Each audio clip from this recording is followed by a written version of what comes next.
Let's go to Helio Fred Garcia. Fred Garcia is the author of a new book called The Power of Communication, Skills to Build Trust, Inspire Loyalty, and Lead Effectively. Helio Fred Garcia. He's the executive director of the Logos Institute for Crisis Management and Effective Leadership. Fred, thanks for being here and congratulations on your new book. Thank you very much. It's a pleasure to be here. The Power of Communication. We know that words have lots of power. They can be misunderstood. Why did you write the book? To help people be better communicators? To clear it all up? What's the reason? I wrote the book to help leaders understand that they need to take communication as seriously as they take the other skills that get them to the top. And one of the things I found over more than 30 years of working with leaders of big, complex organizations is very often they take communication for granted. They think that because they've been communicating their whole lives, they're good at it. But they find themselves suddenly facing a situation where they need to inspire trust and confidence, and they discover all too late that they're just not up to the task. And the consequences of miscommunication are enormous. I see the book starts out near the beginning, The Power of Communication by Helio Fred Garcia. Senator John McCain's blunder. Well, he had a lot of them, but which blunder is this one? Well, here's the one where he lost momentum and seemed out of touch. And we're in a presidential cycle now, so people may remember. But coming out of the August recess, he had named a running mate, and there was a lot of excitement about her, Sarah Palin, governor of Alaska. But he was on a roll. And then all of a sudden, on September 15th, 4 years ago, the market collapsed. Lehman Brothers went bankrupt. Merrill Lynch just barely avoided bankruptcy. The stock market began a plunge of nearly 40%. The bond markets froze up. And all that the news was talking about was the economic meltdown that was underway. And Senator McCain had a stump speech. And the stump speech since January had included the line, "The fundamentals of the economy remain strong." Oh, I remember that. Yeah, he was totally out of touch. He seemed totally out of touch, but he kept repeating the sentence as if repeating it would make it true, and the more he repeated it, the more out of touch he seemed. And then, as you recall, as more and more critics, including his opponent, then Senator Obama, began to question, doesn't he know what's going on? He and his campaign decided to fiddle with the meaning of fundamentals of the economy. So he came out and said, well, the fundamentals are strong. The fundamentals are the American worker and their entrepreneurial spirit. And people sort of raised their eyebrows and said, huh? That's not what you meant all along. Yeah, it reminds me of when Alan Greenspan used to argue that there was no inflation. And you wondered, where did he get his haircut? Did he ever buy popcorn at the movie theater? Well, one of the things that both the Alan Greenspan example and the Senator McCain example point to is the need for leaders to be situationally aware. Situationally aware not only of what's happening around them, but situationally aware of how the words that seemed to have meaning yesterday may mean something completely different today because it's the context that drives meaning. And for Senator McCain, it may have been perfectly true in the beginning of September that the fundamentals of the economy seemed very strong. But to say that persistently for several days as the economy is seizing up and the market is collapsing and companies are going bankrupt just pointed out, at least to some voters, maybe this guy isn't following what's really going on. That was an amazing campaign. Situational awareness, that sounds like something they use in the cockpit of an airplane. Well, it's actually derived from the military, and one of the things that I do in the book is adapt the strategic foundational principles of the United States Marine Corps. I have adapted the Marine Corps' warfighting manual, and what I found working with the Marines, and they've been somebody I've worked with for more than 20 years, taking their warfighting manual and just changing a couple of words provides a very powerful conceptual framework on how to be good at this.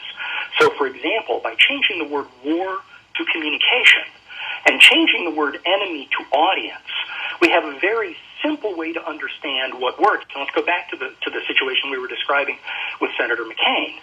War fighting begins by saying about war, and I say about communication, is fundamentally an interactive social process, a process of continuous mutual adaptation, of give and take, of move and countermove. Helio Fred Garcia is with us. He is the president of the crisis management firm Logos Consulting Group and executive director of Logos Institute for Crisis Management and Executive Leadership. His new book is called The Power of Communication, Skills to Build Trust, Inspire Loyalty, and Lead Effectively. Helio Fred Garcia here on the Gabriel Wisdom Showgram on the Business Talk Radio Network. Helio, is that like Shoeless Joe Jackson or Marvelous Marvin Hagler? It's actually a very common name in the country of my birth, which is Brazil. Oh, see, that's how I know. Well, that's okay. I've been here for more than 50 years, but the name has stuck with me all along. So in this country, I typically go with my middle name, which is Fred. I know, I like it. It's very memorable. It's Helio Fred Garcia. And here's all this time, I thought you were just dressing it up, you know. like Shoeless Joe Jackson.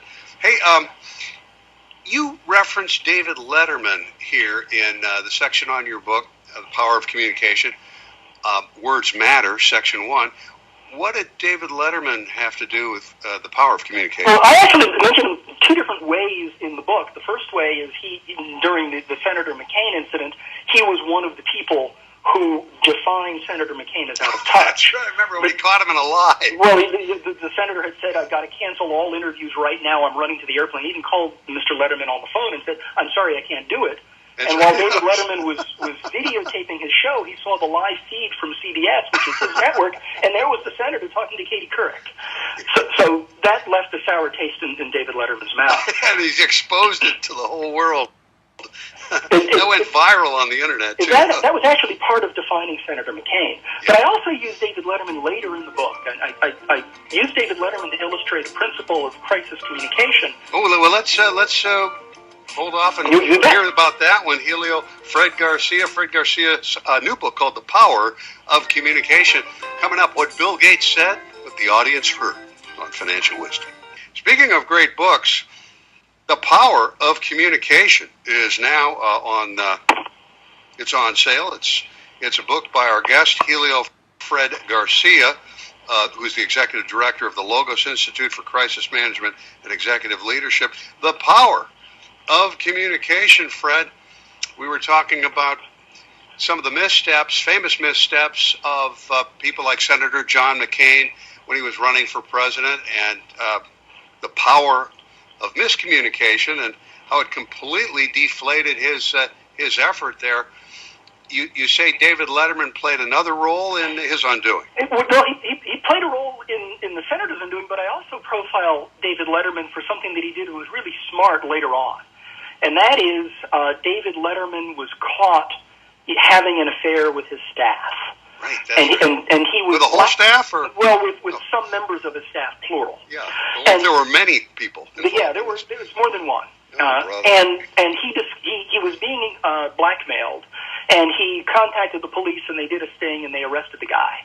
Now, if you can imagine show business, when there is an arrest, there's going to be some public documentation, and you can predict that the news media would be all over it, defining Letterman. You know, think of what happened when Tiger Woods tried to hide from the media after his challenges. That's right. I remember this. He looked like a bad guy, and he was married, too. And he was married at the time. Yeah. David Letterman was recently married as well. So what Letterman did that was really smart is on the day that his extortionist was arrested, Letterman opened his program and looked at his audience and said, let me tell you a story. And he told the story of the blackmailing. And he told the story of the arrest. And after about 8 or 9 minutes, the audience was completely in his hand, and they applauded when he talked about the arrest. Mm-hmm. And they said, so what is it that he was trying to blackmail me on? And then he came forward and revealed the infidelity, revealed the affairs, and said it was with more than one. And he said, no, am I embarrassed? Of course I'm embarrassed, but they are even more embarrassed at the thought that they were involved with me. And he defined the crisis. He defined his motives. He defined his actions. He did it completely in his own voice, in his own forum. And by the time the news media came to it, all of the questions, except for the names of the people, had been answered, and they've discovered the names through their own channels. But there wasn't this public fury calling for Letterman to come clean. He'd already come clean. Right. So he controlled it, and that is the power of direct communication in that case. That shows the power of the first mover advantage. I see. Whoever defines the crisis first, whoever defines the motive first, and whoever defines your actions first typically wins. And that applies in business, that applies in not-for-profits, that applies in personal interactions. It also applies in government and politics. How interesting. So Bill Clinton, when he had his picadillo there, is that the right word? Well, peccadillo, if you mean it, little sin, which is the literal meaning, it was more than a little sin. Yeah. Because he compounded it by lying. He sure did. And if he had just come clean, you think it would have blown over? Well, the way I typically put it to my students and to my clients is if President Clinton had said on January 21st, what he ultimately was forced to say on August 17th, he might have avoided impeachment. Yeah, but the lie challenges your critics to catch you in the lie. It challenges your adversaries to find evidence. And that applies in business too. And one of the things I tell my clients is that, forget about the morality of it. We can talk about morality, but talk about practicality. When you're caught in the lie and your adversary will look for evidence of the lie, trust and confidence will plummet. We're talking with Helio Fred Garcia, who's the Executive Director of Logos Institute for Crisis Management and Effective Leadership. And his new book is called The Power of Communication, Skills to Build Trust, Inspire Loyalty, and Lead Effectively. Fred Garcia here on the Gabriel Wisdom Show. What did Bill Gates say, and what did the audience hear in part 2 of your book? So think back 20 years ago when mainframes were big and personal computers were just breaking out and Microsoft hadn't yet invented Windows. And there was a big company called Digital Equipment Corporation. It was the #2 computer maker in the world. And they had a trade show called Deck World, where they invited all of their customers from around the world, big company IT departments, to come in and look at their products. They invited Gates for what was called an evening with Bill Gates. And 1,000 select people, their best customers, were invited to be in the presence of the famous man, Bill Gates. And as often happens, corporate speechwriters wrote his speech, and they negotiated with DEC. And the speech said, essentially, here's our software, here's DEC hardware, here's how well the two work together. And Gates looked at the speech, and he looked at the speechwriters, and looked at the CEO of Digital Equipment, and he said, no, I'm not going to talk about that. And he stood up on stage, and he talked about the house he was building. And he talked about how it was completely electronically, wirelessly connected so that everything worked everywhere.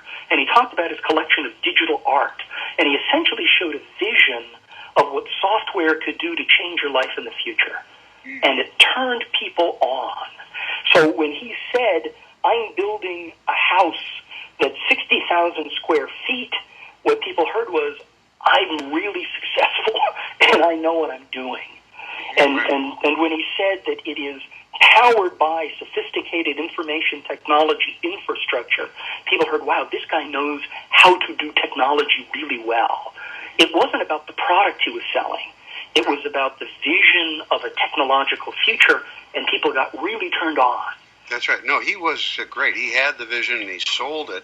I remember that first book of his, after Microsoft had made him, at the time, the richest person in the world. And I just don't remember the name of the book, but I loved it. Helio Fred Garcia is with us from the Logo Institute for Crisis Management and Executive Leadership. The book is called The Power of Communication here on Financial Wisdom. We're just about out of time, Fred, but what about Section 5, Race Trumps Healthcare? We're hearing a lot about healthcare these days. Well, one of the things that happened was when President Obama tried to launch healthcare, he wanted to control the narrative so that people would be talking about that and nothing else. Yeah. And in a primetime press conference for 55 minutes, he was brilliant and he fielded really tough questions. Then he was asked about Professor Henry Louis Gates' arrest, and he lost complete control of the agenda. Oh, interesting. So there are lots of examples of where you can go right, where you can go wrong, and how to acquire the skills to build trust, inspire loyalty, and lead effectively. Helio Fred Garcia's new book, The Power of Communication.